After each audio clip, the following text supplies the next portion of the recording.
This is Sylvia Saber with Optv Global Headlines. Starting with the top international stories for the day. The Pentagon was on lockdown after a shooting at a subway station just outside the secure U.S. military headquarters. Arlington County Emergency Services said there were several patients at the scene without providing any more information. U.S. President Joe Biden has called on Andrew Cuomo to resign after a damning independent inquiry found the New York governor had harassed multiple women. In response, Mr. Cuomo denied touching anyone inappropriately and vowed to stay at the office. A powerful blast followed by sporadic gunfire has hit Afghanistan's capital Kabul near the city's heavily fortified green zone. At least 3 people were killed and 7 wounded in the attack that apparently targeted the guest house of Afghanistan's defense minister. No group immediately claimed the responsibility. NATO is donating millions of dollars worth of military equipment to Afghanistan as its forces leave the country. So far this year, it has given supplies worth $72 million to the Afghan government to help in its fight against the Taliban. At least 348 individuals have died in custodial torture and 1,189 brutally tortured by Indian police during the last 3 years, stated a Human Rights Commission data. Union Minister of State for Home Nityanand Rai confirms the statistics. Up next, we have the national updates. The launching ceremony of third ship of Type 054 class frigate constructed for Pakistan Navy was held at Shipyard Shanghai of China. Type 054 frigates will be one of the most technologically advanced surface platforms of Pakistan Navy fleet, fitted with latest surface, subsurface, and anti-air weapon system. Prime Minister Imran Khan has called for solidarity among Muslim Ummah to support the Palestinian and Kashmir causes. While talking to a delegation of the Arab Parliament, he said that disputes like Palestine and Jammu and Kashmir are the root cause of disaffection in the Muslim and Arab world. Lieutenant General retired Asim Salim Bajwa on Tuesday resigned from his position as the China-Pakistan Economic Corridor Authority's chief. He thanked the government and Prime Minister Imran Khan for their support. Prime Minister Imran Khan appoints Khalid Mansoor as SAPM on CPEC affairs. National Security Advisor Mueed Yusuf has said that Pakistan has other options if US President Joe Biden continues to ignore the country's leadership. While expressing his displeasure over the cold shoulder by Washington, Yusuf said, "If a phone call is a concession, if a security relationship is a concession, Pakistan has options." Pakistan Muslim League Nawaz President and opposition leader in National Assembly Shehbaz Sharif has strongly condemned the martyrdom of a Kashmiri youth in Bandipora by the Indian troops. The PMLN president said that India is guilty of serious violations of human rights under international law and humanity.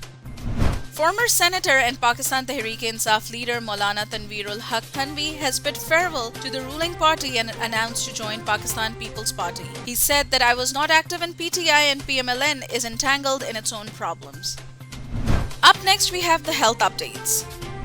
An estimated 4.7 million fewer girls are expected to be born globally in the next 10 years because of sex-selective practices in countries with a cultural preference for male offspring. Research published in the BMJ Medical Journal revealed sex-selective abortions have been on the rise for the past 40 years in countries throughout Southeast Europe and Southeast Asia. Pakistan reported 4,722 new coronavirus infections over the last 24 hours as the country continues to battle the rapid increase in active cases and placed the positivity rate at 8.22%. At least 46 deaths were reported during the previous 24-hour period. The Sindh government has taken a major step to expedite the immunization process by converting 12 mobile hospitals into COVID-19 vaccination vans. It has also been decided to further increase the vaccination centers across the metropolis, besides providing mobile vaccination services in rural areas. Up next, we have the sports updates. Norway's Karsten Warholm has won a spectacular men's 400-meter hurdles final in a new world record time of 45.94. Rai Benjamin of the USA came second to win silver, while Brazil's Alison dos Santos wins bronze. Australian athletes damaged beds in their Olympic Village hotel rooms and put a hole in a wall before leaving. Some athletes also showed unacceptable behavior on their flight home, officials added, but Australia team boss said that the damage was minor and no disciplinary action would be taken as the athletes had apologized. Up next, we have the entertainment updates.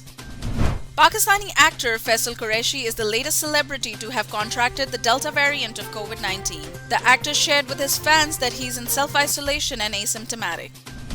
Pakistan drama icon Zahid Ahmed joins Mahira Khan for Shahryar Munawwar's Prince Charming. Story of Akbar is about a man torn between his reality and expectations. The actor described his role in the short film.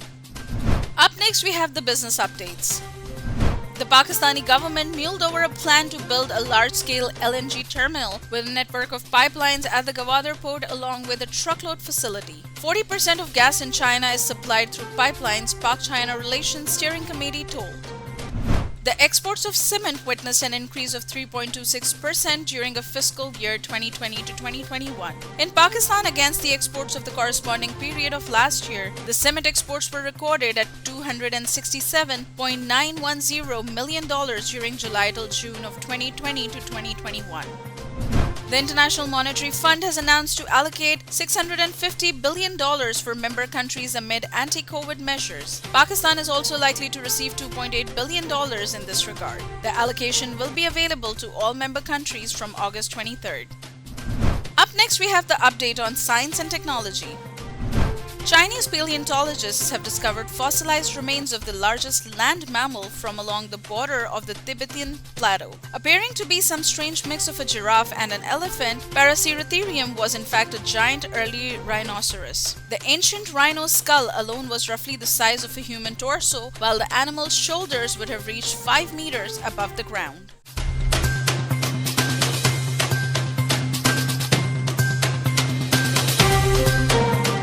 That's all from this bulletin. For more updates, do stay with us and keep watching Optv Global.